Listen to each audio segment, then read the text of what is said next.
বাঙালির শীতকালের সঙ্গে চিড়িয়াখানা এবং পিকনিক কিন্তু ওতপ্রোতভাবে জড়িত। এমন কোনো বাঙালি হয়তো নেই যে জীবনে একবার অন্তত শীতকালে চিড়িয়াখানায় যায়নি এবং পিকনিক করেনি। তো আমিও চলে গেছিলাম জানুয়ারিতে আমার বন্ধুদের সঙ্গে চিড়িয়াখানায় ঘুরতে এবং পিকনিক করতে।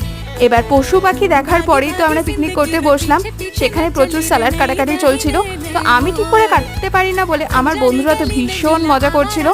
তারপরে এখানে আমি নিয়ে গেছিলাম হচ্ছে হাঁসের ডিম কষা, পার্থিব নিয়ে গেছিল ধনিয়া চিকেন, আর ত্রিনা আর মৌসাম নিয়ে গেছিল এত করে লুচি।